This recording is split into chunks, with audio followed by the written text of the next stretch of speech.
welcome everyone to our Friday afternoon at the Manor. And then I will bring it over to Susan Johnson, our wonderful host. And over to you, Susan, who will introduce our wonderful keynote for today. Thank you everyone for coming. We're very honored to have the Reverend Brent Hawkes with us today. He has been the basis behind gay pride in Toronto and, you know, raising the profile and making things happen. So, Reverend, please. Okay. Thank you. Thank you. I really appreciate the invitation today to be with you. What I'm going to do is just share what I'm up to now and talk a little bit about my history in the process of that. And then hopefully we'll have a lively Q&A a little bit later. I've been an LGBT activist for a little over 43 years. I arrived in Toronto in 1976 and became the pastor of the Metropolitan Community Church of Toronto in 1977. And in that role, I was both a pastor of a church and also an activist in a variety of different social justice issues. And the MCC Toronto is predominantly an LGBTI congregation. And as I said, I was there for over 40 years. And more recently, I'm the founder and the executive director of Rainbow Faith and Freedom, which is an organization founded to confront religious-based discrimination, specifically religious-based homophobia and religious-based transphobia here in Canada and around the world. And during my time at MCC Toronto, in addition to ministry and in the local church, I had a broader profile. And part of my role, especially early on, was reconnecting people who had given up on church or been driven out of church and try to bring them back into faith community again. And so over the many years involved in that, but also was deeply involved in many social justice issues. I remember back in 1978, I think it was, when Anita Bryant came to Toronto campaigning to pull back any laws that we'd gotten changed.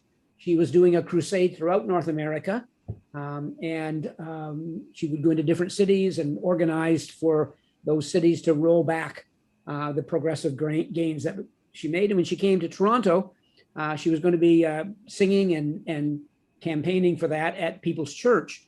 And so a large group of people decided to have a protest. And while I support that, absolutely, I was concerned about the image of all of these kind of very pious Christians inside People's Church singing and praising God and angry activists outside of the church.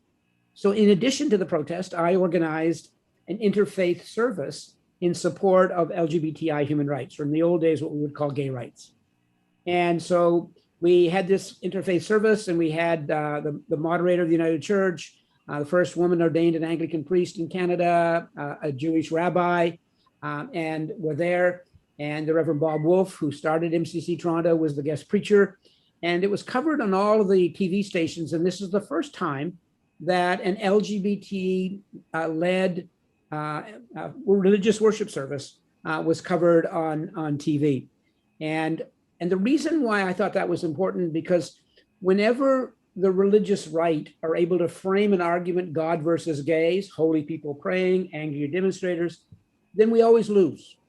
And I've always felt that the role of our church and the role of LGBT people of faith was to undercut that argument by saying, hey, we're here too. Not all, people of faith are opposed. And so that was my kind of first big step into the social justice area in a public way. And then the next thing that came was the Ontario legislature was going to introduce I should say, not the Ontario legislature, the Liberal Party, who are a minority, were going to introduce an amendment to the Human Rights Code. And we knew it was going to be defeated because of the overwhelming conservative government of the time. And up until then, LGBT people had no protection in the Human Rights Code. So we were fired from jobs regularly. We were denied housing or kicked out of housing regularly. We were denied public services. membership in organizations or service in restaurants or taxis, etc. And so there were lots of cases of people being discriminated against, and there was no recourse. And so the Liberal Party of the day were going to introduce an amendment. Sheila Copps was going to introduce it, but we knew it was going to be defeated. So 3 of us were trained in civil disobedience, and I went out and bought a pair of handcuffs and snuck them into the legislature. And when they defeated the bill, I stood up and started reading out the names of organizations that supported us. And so I would handcuff myself to the ready first and start reading it out. And then the second person and then the third person stood up. And so they had to adjourn the legislature till they found wire cutting tools to cut the handcuffs off and to kick us out. Well, they didn't pass, obviously, the legislation that time, but the next time they did. But I'll get to that in a moment or two. That same year was the year of the infamous bath raids in Toronto. And that's when the Toronto police arrested over 300 gay men in a variety of different baths throughout the city. And but they didn't just arrest them, they also terrorized them. They tore the bathhouses apart, a huge amount of damage that was done during the raid. And at one of the baths, the Richmond Street baths, they lined up a bunch of gay men in the shower area. And one of the police officers said, "I wish these showers were hooked up to gas instead of water." And one of the gay men there, his parents had survived the Holocaust. And so to their credit, the media really covered this action of the police and really portrayed it as a huge overreaction. And the police could have gone into one bath and arrested one owner and one patron, taken it to court and tried to close the baths down, but they didn't. And so everybody seemed to know somebody who was arrested. And in those days, when people were arrested in an activity like being in the baths or in other activities, then often their names were published. And because there was no human rights protection, people were fired from their jobs. But even worse, because people hadn't come out to their families or to their friends, then it meant that people were thinking about or committing suicide because their names were published. And so the gay community responded. They got very, very angry about what was happening. There were a lot of protests, and the police were getting more and more violent. The gay community were responding with some violence, overturning police cars, setting garbage cans on fire, etc. And at one of the demonstrations, the police were clearing the streets, and a gay man fell, an elderly man fell, and the police were kicking him. And so I jumped in and pulled him out, and then 2 police officers held me while a third one beat me up. So it was a really dangerous time and a difficult time. The police were certainly not the friends of the LGBT community. In fact, at demonstrations, we used to say, leave in groups because you may get beaten up by the gay bashers or you may get beaten up by the police. And so because things were getting more and more violent, I decided to go on a hunger strike to protest police activities and to demand an investigation. And so I was on my hunger strike, water only, for 25 days. And eventually the city of Toronto passed a motion to hire an investigator. And they hired a human rights reporter for the Globe and Mail named Arnold Bruner to study the issue. And Arnold interviewed me, a lot of LGBT leaders, interviewed the police, interviewed politicians, and he came out with the Bruner report. And it was a brilliant report, and it gave us almost everything we asked for. And it called for major change in the relationship between police and the LGBT community. Things like that the police should hire openly gay members, set up a liaison committee, and have training for new police and existing police officers. And symbolically also that the police should recognize that the gay community is a legitimate part of the city of Toronto. And so I was really pleased that the hunger strike brought about that report, but then it took us like 25 years to get the recommendations implemented. I always say to people, if you're going to be involved in police reform, you've got to be involved in for the long haul, because sometimes you'll get little gains and you'll fall back, and you can't get discouraged, you can't give up. I've often said one of the most powerful things in the world is an optimistic activist. because we just keep at it and at it and at it. So then the next thing that happened was in 1986, when the NDP this time were a minority, and they introduced an amendment to the Human Rights Code to give us protection. And at that time, the Liberal government were in power as a minority government, and they had not announced yet whether they were going to support the legislation. And without their support, we knew it wasn't going to get passed. So we coordinated a petition of religious leaders across Ontario who supported the amendment. And we had over 125 people sign the petition. And we circulated it to all of the members of the provincial parliament, of the legislature, on a Monday. And by Thursday of that week, David Peterson announced that the Liberal Party were going to support the amendment. So we knew, therefore, it was going to pass. And a few months later, I saw David Peterson at an event, and he said that it was our church's petition that enabled his party to go ahead and support the amendment.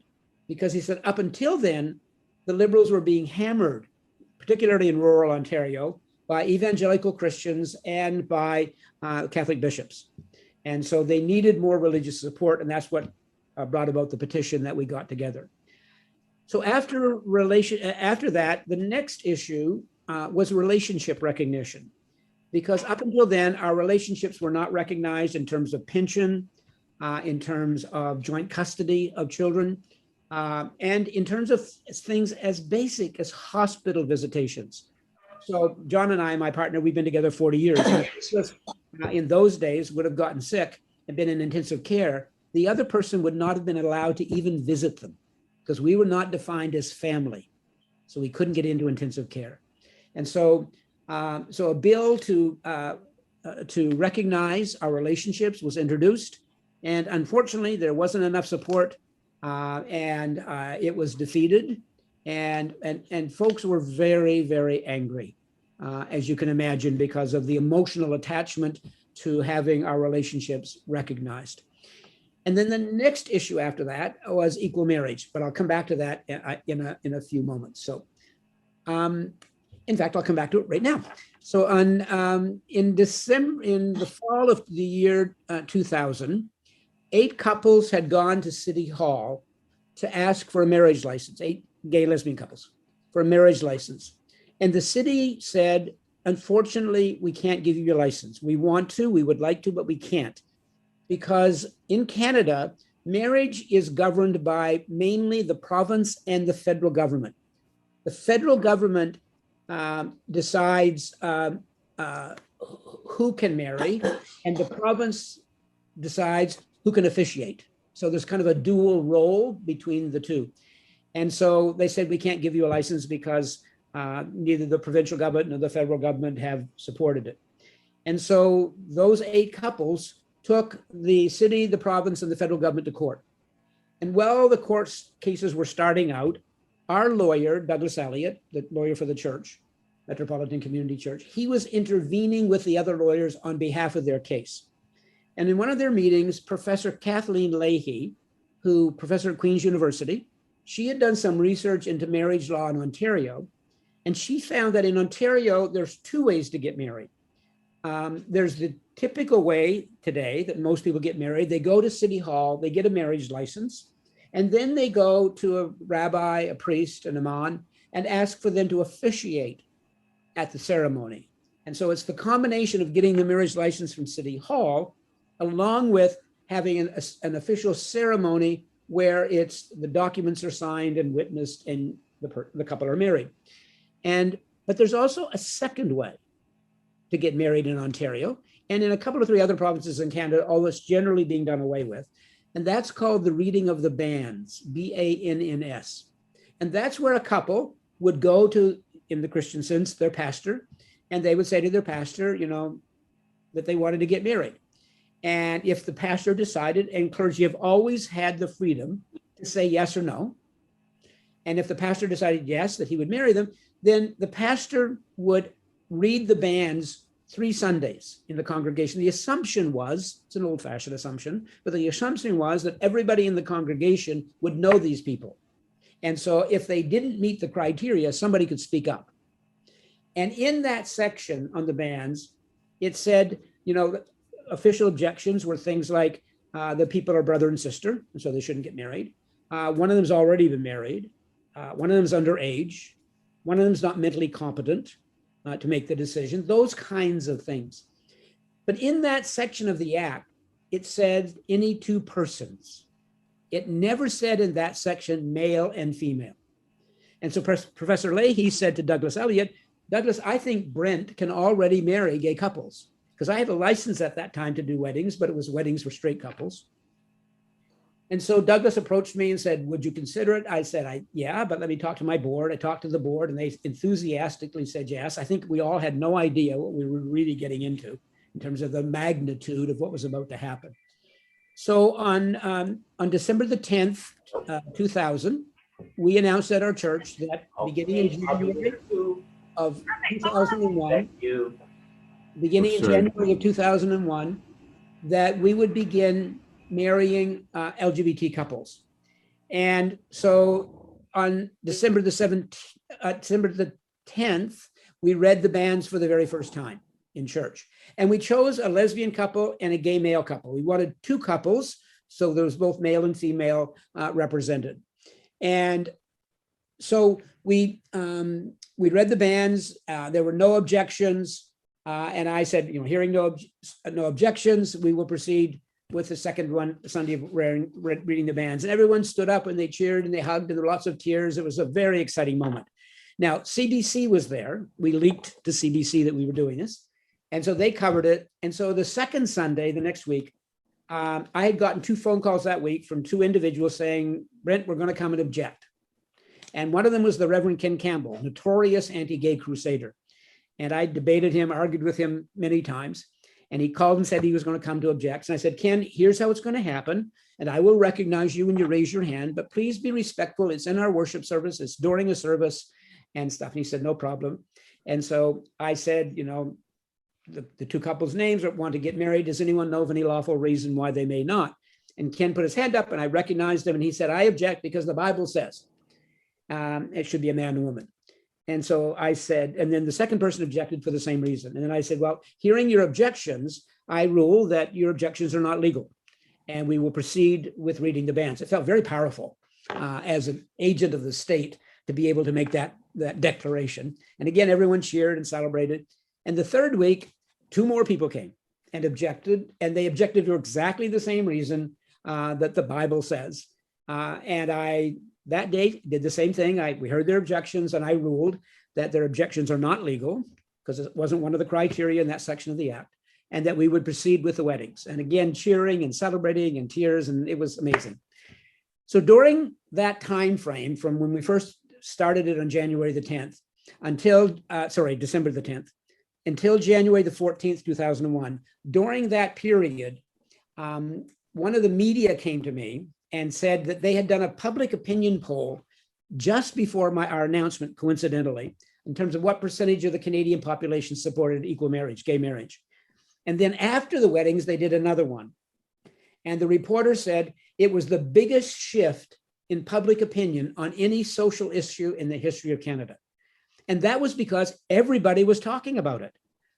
Talking about this church that was going to start marrying gay couples. And so people were coming out to families and friends. People were standing up and saying why they thought it was right and why it should happen. But the death threats started coming. And the police came to me and said, Brent, you've had death threats. You've got to have protection. You've got to wear your bulletproof vest. I had a bulletproof vest from previous years when my life had been threatened, and to wear in pride parades and stuff like that. And so they said, you've got to have protection.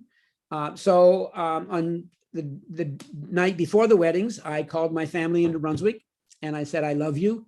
And if anything happens, please know that I love you. And that morning, John and I got picked up by some bodyguards and to take us to church. It was on a Sunday. So we had church services that morning at 9 and 11, and the weddings were in the afternoon. And I had 12 bodyguards protecting me. I half jokingly say that of the 12 bodyguards, they were 11 of the toughest looking lesbians you ever seen in your life, and 1 gay man coordinating it all. So I felt very secure. So they picked John and I up and took us to church by an alternate route in case someone was waiting along the way to try to get at me. Took us to church, rushed us into the church, and so that we could have the 9 o'clock and 11 o'clock service before the wedding in the afternoon. And at the 11 o'clock service, we kind of let our guard down because we didn't expect problems until the afternoon. And so a woman came up in the middle of the service and started throwing pamphlets, anti-gay pamphlets around the church. And she came up and assaulted me. And so the police arrested her and she was charged with assault and found guilty with assault eventually. But that kind of, again, raised our concern about the afternoon. So in the afternoon came and there were 50 police officers in the church. There were 1,000 people who were lined up outside to observe the weddings. It was very exciting and very terrifying at the same time. There were 80 media outlets from around the world, some of whom had never, ever covered anything positive about LGBT until those weddings. And so the weddings proceeded and without incident. There were protesters outside.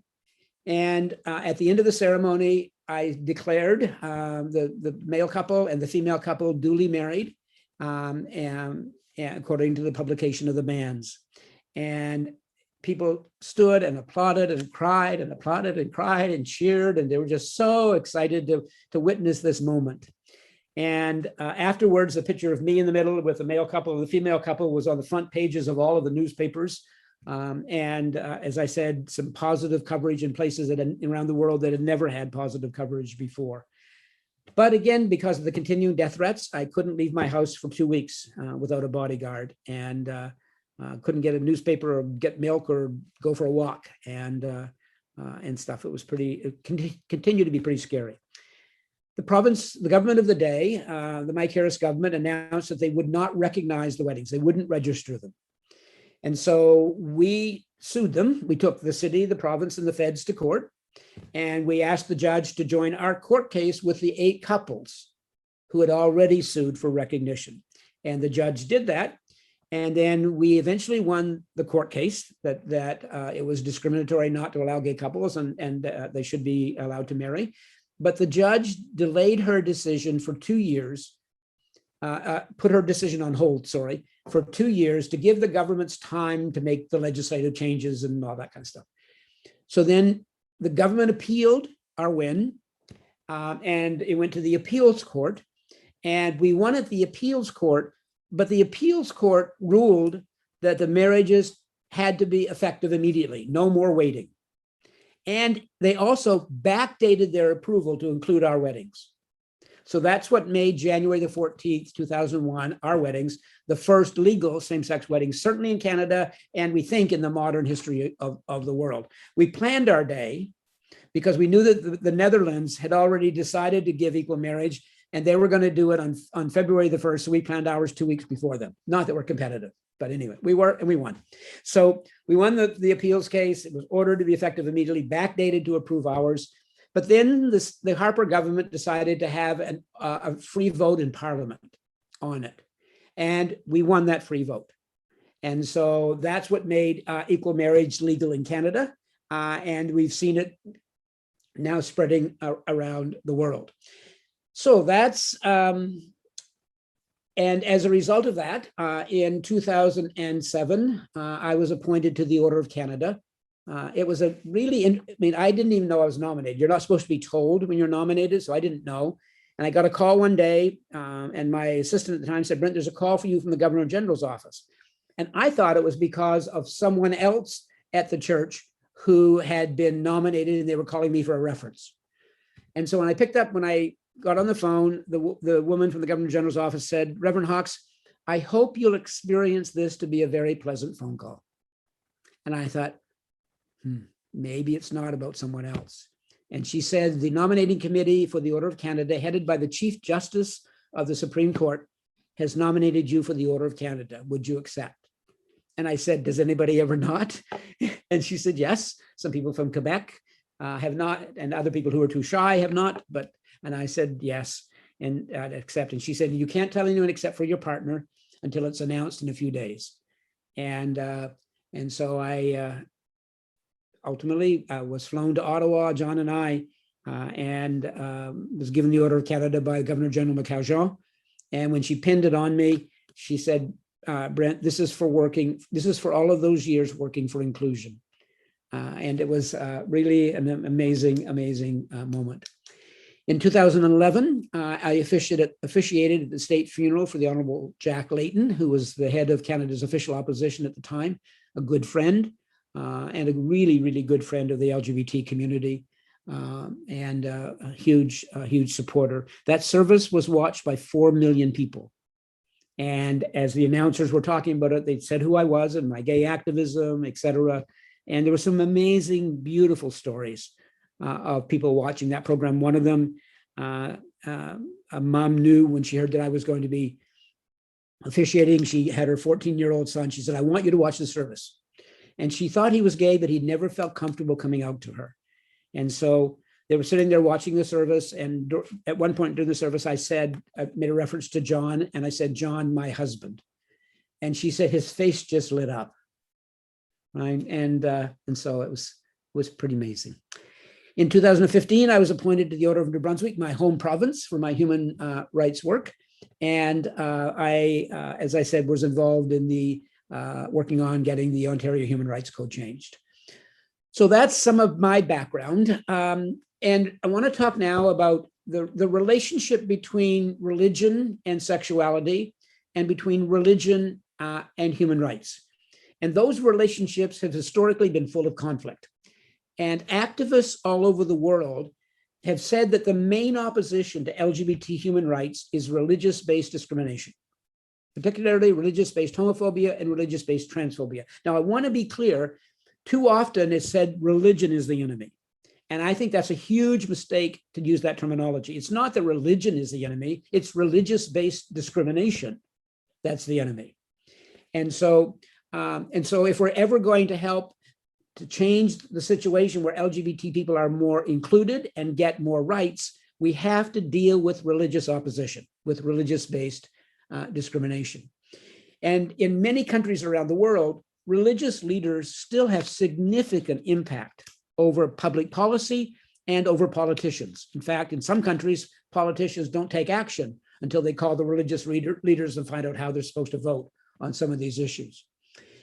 And with the increase in fundamentalism around the world, particularly the increase in Christian fundamentalism and Islamic fundamentalism around the world, both, we're seeing in many parts of the world that advancement of LGBTI human rights can no longer be taken for granted. We always thought enough young people die and enough young people are born and enough old people die that eventually we'll get our human rights. And for a while, it looked like that was the projection, until the rise of fundamentalism. And what we're seeing now is we're losing ground in many parts of the world. And so, we can't just take fighting religion as our main strategy. We have to work at transforming religion. And so, I've always said that a religious attack requires a religious response. So part of what Rainbow Faith and Freedom, my new organization, is about is how do we mobilize religious support? How do we help our allies and others to speak up on behalf of LGBT inclusion in society? And whenever, as I said earlier, whenever the argument is framed as God versus gays, we lose. And so we need to make sure that LGBT people of faith and our allies are also speaking up. So I want to talk about some of the strategies that we're using at Rainbow Faith and Freedom. So for the 40 years that I was at MCC Toronto, most of my human rights work was very reactive. The police would raid the baths, we'd react. There'd be some politician say something, we'd react. There'd be some arrest, we'd react. And I always wanted to be able to be more proactive. What would it look like if we had strategies for changing the situation and not just putting out fires? But I couldn't get to it because the church kept growing and growing and growing, and I became more and more a bureaucrat running an institution. And so I really couldn't get at this proactive piece. And how do you change hearts and minds? So for a long time, the LGBT community has been on the defensive, and I think it's now time for us to be more strategic and be on the offense. So in 2015, I had a sabbatical, and I was approaching my 40th anniversary when I had decided I was going to retire and do this human rights stuff. And I was given some advice that for my sabbatical, I should focus on what I want to do when I retire. So I went to New York, Washington, and Geneva, and I met with over 10 international LGBT organizations and allied organizations, and a lot of activists in New York, Washington, and Geneva. And I was dressed like this in my holy attire. And I said to all of them, my impression is that you're proudly secular and that you see religion as the enemy. And they all said yes. And so I said, so you're doing nothing to work with LGBT Christians or LGBT Muslims or LGBT Jews? And they said nothing. And so I outlined my concept for Rainbow Faith and Freedom. And I said, but this would be about changing hearts and minds. It's not about legislative change. I've done that. You win some, you lose some, and then you lose what you won. And it's not about changing denominational policy, because that takes decades. But it's about changing hearts and minds so that the average family wouldn't kick out their kids when they come out. And the average local faith community would still welcome LGBT people and their families. I said, so if I was setting up an organization to do that, would you work with me? And they all said yes. And some of them even said, this is the missing piece. Now, there are brave individuals doing this all over the world, but it's not coordinated very well. And it's certainly not supported financially very well. And so people are left on their own, and no one is looking at best practices. If something is effective in a part of Brazil, would it work in the Ukraine, for instance? And so, and also, how do we build ally support around the world? And I think that the gay community has made a huge mistake when they brand religion, all religion, as the problem. And I think that, and part of what's the damage that's done in that is it's scared away our allies, and we haven't built the ally support that we need. That's crucial. So with their positive feedback, I began to form Rainbow Faith and Freedom. And when I retired in January 2018, on the last day of January, the first day of February, I jumped into this. I probably should have taken a few months to rest, but I didn't. So we formed a steering committee. We drafted a vision, a mission, our 3 key pillars or programs, our manifesto, the values of the organization. The name Rainbow Faith and Freedom was chosen, and we were mandated to fight religious-based LGBTI discrimination. So in 2019, I made some international trips to Geneva and other parts of the world to promote Rainbow Faith and Freedom. Met with the Canadian Embassy in Geneva, very, very supportive. Went to the Ministerial to Advance Religious Freedom in Washington, D.C., a scary event under Trump and Pompeo. They were trying to make sure that freedom of religion trumped all other freedoms, to set back the human rights movement for decades. And so that's still the intention of the right wing in the US. It's a very dangerous trend.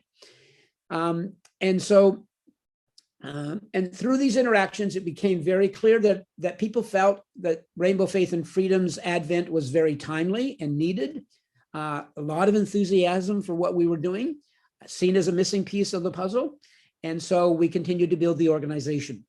And so when we founded Rainbow Faith and Freedom to confront religious-based homophobia and religious-based transphobia, the Parliament of World Religions was meeting in Toronto in 2018. So we took advantage of that and organized a one-day symposium right after the Parliament, where a lot of people were in the city. And we had 25 activists from around the world, 6 of whom we paid for to come in for the Parliament and stay for our symposium. And so we presented the concept of Rainbow Faith and Freedom to get their feedback. And there were lots of aspects of what we were proposing they liked, but they had a lot of suggestions for improvements. And it was so helpful. It was such an exciting day to, wow, that's amazing. We hadn't thought of that. We hadn't thought of that. And so we took some time to revamp the vision for the plan for Rainbow Faith and Freedom. We had subsequent consultations with people who do international work. Homophobia and transphobia have impacted every institution in society, whether it's the legal profession, the educational profession, the medical profession, et cetera. So religion isn't immune from that. We're not alone for having a bad history around the treatment of LGBTI communities. But I think it is fair to say that religion should be held to a higher standard than all those other institutions, because supposedly the central value of all of the world's major religions is compassion. And so, religion can either be an obstacle or it can be an asset in expanding human rights. And, the most visible thing that we hear about is how religious-based discrimination has been an obstacle to full inclusion for LGBT people. And so our community needs more training and strategizing in how to confront the religious attack, how to deal with it. Also, seeing religion as the enemy has added difficulty to the lives of LGBT people of faith. We are both attacked by the religious right for being gay, and we were attacked by the gay community for being religious. I remember one in the fall of 1976. I went to a gay rights conference at Jarvis Collegiate here in Toronto, and one of the and I had my clerical shirt on with a stripe on it. In our denomination, that meant you were a student clergy.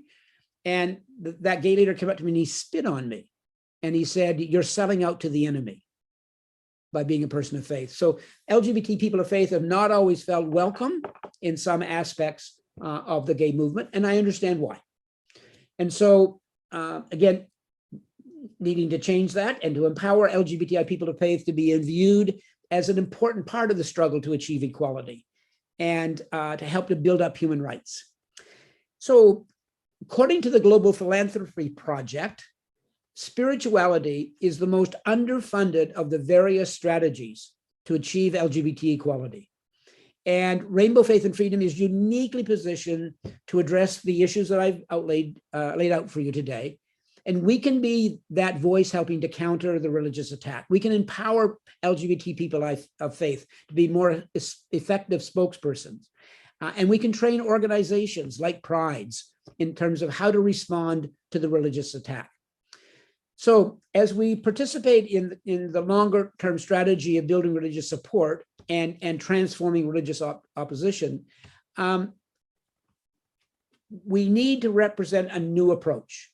And so here's the vision of Rainbow Faith and Freedom, is to improve the lives of LGBTI people globally by confronting and decreasing religious-based discrimination.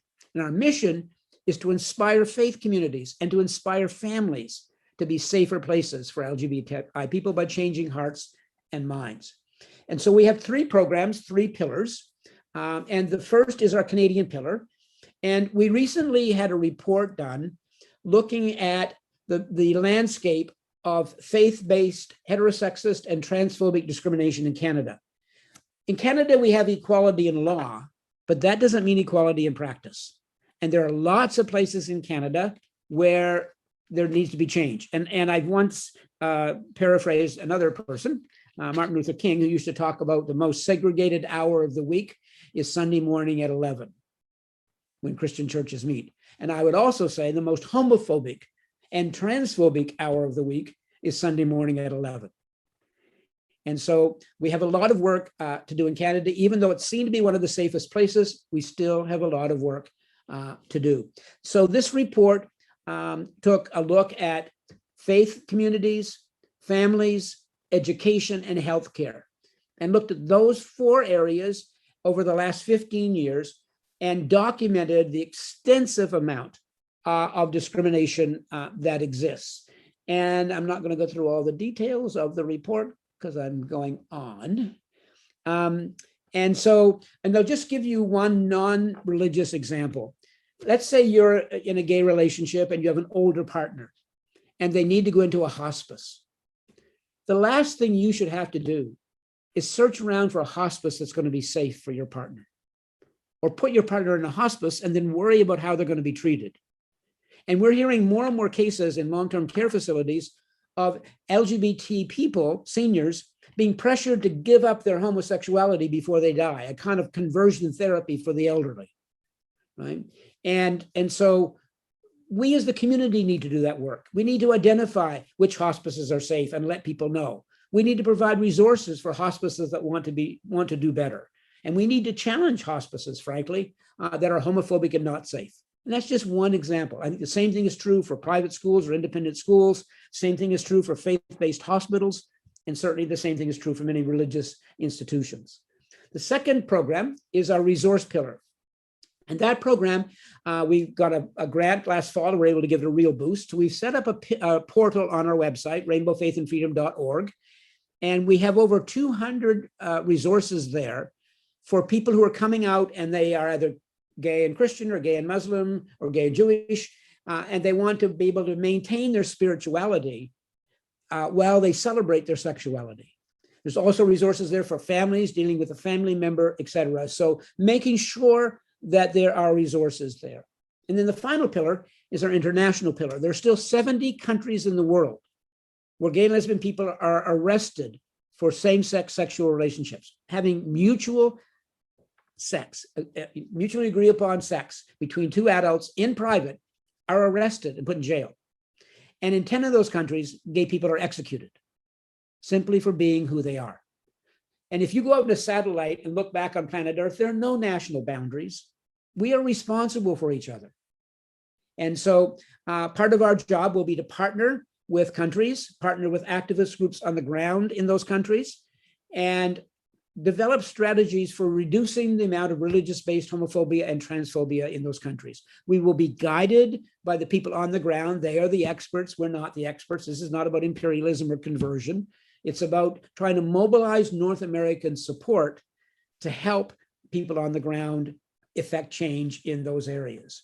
So we've chosen Jamaica and Fiji as our first two countries.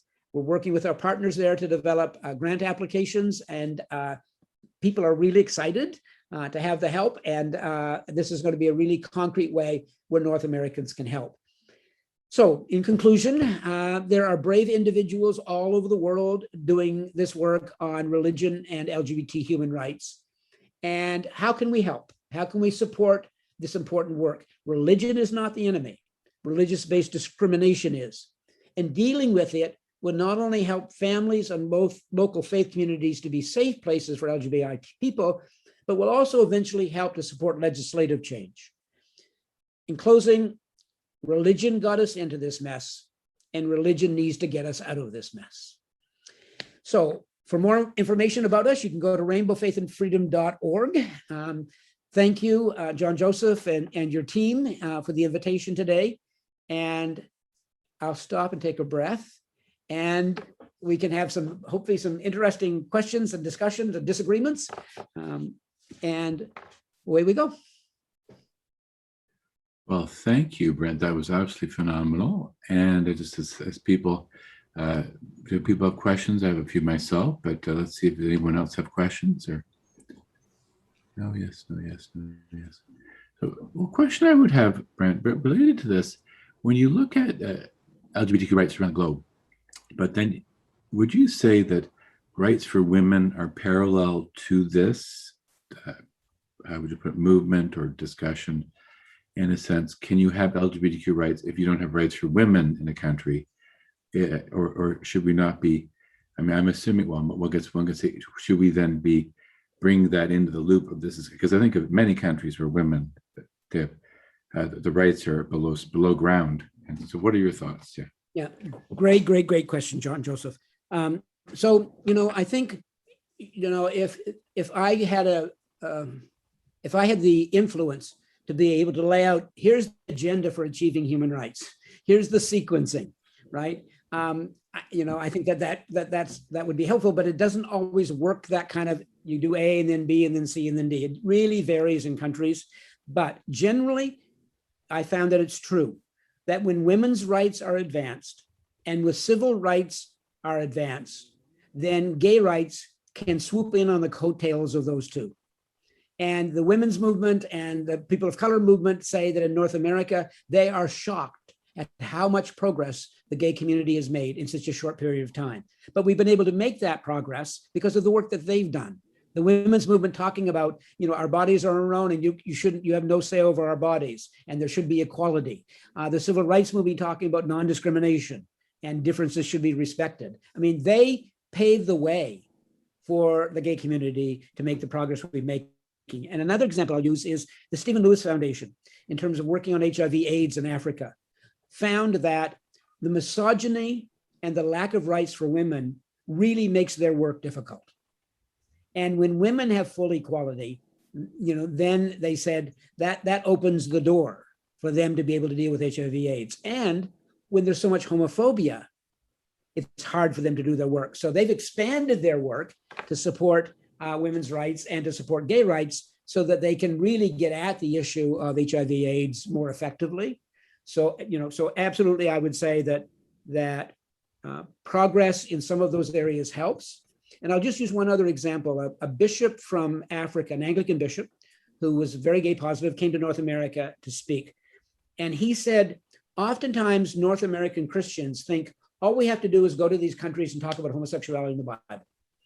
And if we can just get them to understand homosexuality in the Bible, then the things will be okay. But he said in some of our countries, it needs to start with basic sex education, right? And so I think there are lots of foundational pieces that could make the achievement of LGBTI human rights easier.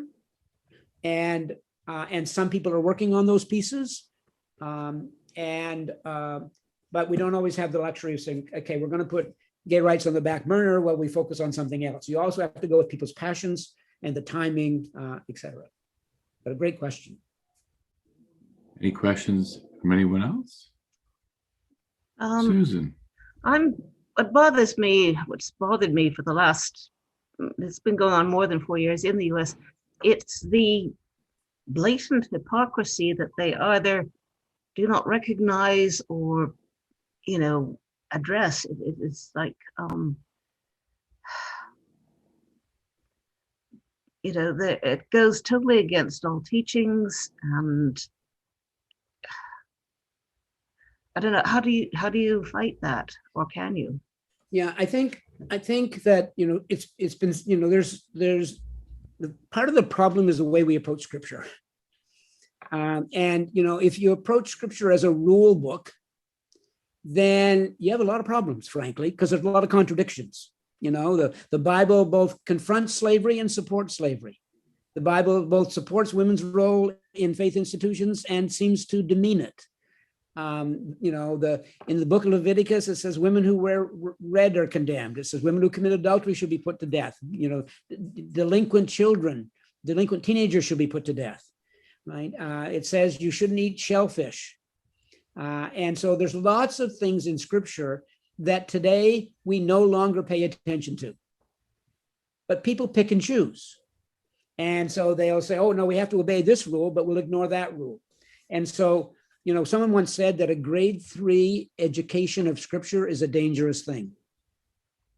And so I think, we have to deal with those sections that supposedly deal with homosexuality, and many scholars today saying that they aren't about homosexuality, they're about pedophilia, or they're about violence or rape. But we also, I think, need to educate around what is the Bible. To me, the Bible is a history book, not a rule book. The Bible is the history of the ancient people of faith and how they wrestled with the same issues we wrestle. Is there a God? Is there life after death? Why are we here? And sometimes they got it right, and sometimes they got it wrong. Example, when the people of Israel left the promised land and they were wandering in the desert and they finally got to the promised land, they sent spies in. And the spies noticed that there were what they noticed and came back and reported on it. And the Bible says, and God told them to go in and massacre all the men, women, and child and take possession of the land. Now, a loving God would never tell people to do that, right? And so I think, if we look at the Bible as a history book and not a rule book, if we look at the Bible as metaphor, then we won't have a problem with discrimination against women or gays, et cetera. But I think that, within all of the world's religions, there's both a fundamentalist wing and moderate and progressive wing. And unfortunately, we're in this time in society where the fundamentalist wings of some of our major religions are winning, are taking over, and the more moderate or progressive wings are losing the voice. And so I think that part of what we have to wrestle with is fundamentalism in all of its forms. Mm-hmm. I hope that helps a little bit, Susan, with your question. Thank you. So another question would be, if you take the countries of Russia and China that has systemic governments that one might say are contrary to what Rainbow Faith and Freedom is trying to accomplish, would you say or comment that I still personally think there's potential. It's like there's potential everywhere. And I always go back to whatever government is in power, even in China now, there's still the heritage that they have of harmony and yin and yang. And then, of course, Russian culture. I mean, they've gone through their own seismic shifts. And one can't assume democracy and capitalism is the answer for whatever government plans, but I think fairness of people. And thinking specifically of Russia and China, and we've heard some of the things that have happened, but do you find there's potential at present, or do we wait for that to have make inroads there? Yeah, I think in Russia in particular, there were some really significant inroads being made. Young, particularly Christian, Orthodox Christian, gay people were setting up organizations. There was a drop-in center in St. Petersburg that was run by young LGBT Christians, Orthodox Christians. And someone came in one day with a gun and shot people and blinded one woman in that process. And the next day they opened back up again. I mean, brave individuals. The problem is, sometimes religion is the religious-based discrimination is the issue. In other cases, it's the misuse of religion by political leaders that's the problem. And the most blatant example of this was Osama bin Laden, using Islam as a way to gain power and stuff, and is not a very religious person, right? And we see this with some Canadian politicians who've used religion who don't go to church very much. And Donald Trump would be the perfect example, the president of the United States with the least amount of church attendance ever, and yet he used the religious right to gain power. And so sometimes it is religious-based discrimination itself, but other times it's the use of religion as a means to an end by some people.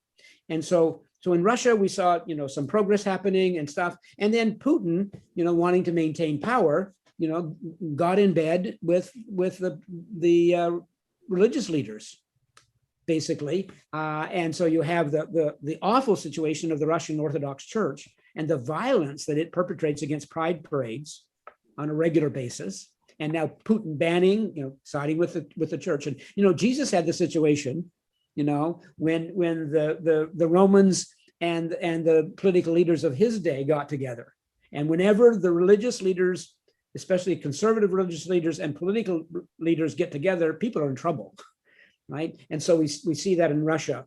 So I think there's hope in Russia. I think the bravery of some of those individuals, their work needs to be supported. It's not funded well at all, and they do it at great risk. So where I have hope is the ex-Soviet Union, when it broke up, those countries like Moldova, Estonia, etc., they all have Russian as their main language or their second language. And they have some really progressive LGBT movements in some of those ex-Soviet countries, Eastern European countries. And so my hope is that the growth of the gay rights movement in some of those neighboring companies will be able to have some impact on Russia eventually. And so with China, it's a different situation, because when I said that activists all over the world say that religious-based discrimination is the main obstacle, that's true, except for some parts of Asia. And in some parts of Asia, it's not so much about religion as it is family wanting to have kids and wanting to make sure that the family is extended, et cetera. So it's much more of a social, cultural thing than necessarily a religious thing.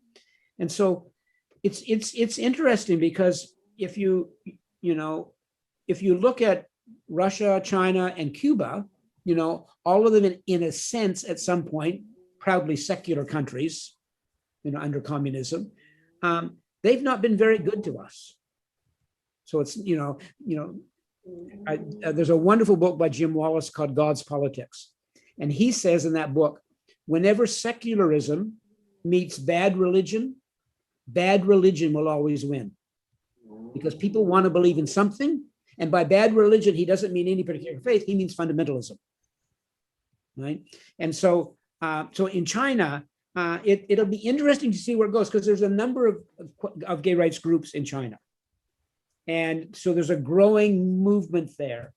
And it'll be interesting to see whether the Chinese Communist Party will it let it flourish or not? Or are they going to step in and be more authoritarian and push it down like they've done a bit of? But it's going to be interesting to see where it goes. I'm not quite sure. Thank you, Brent. Now, are there any other questions from people? No? Well, it's been a tremendous honor to hear you. And Susan, do you want to bring us a time of closure and say thank you? Yes, thank you everyone who's come here over the months. We're going to take a break for the summer, and we will be back in September with a whole new slate. So I hope you will join us then. Thank you, Brent. It's been an honor and delight.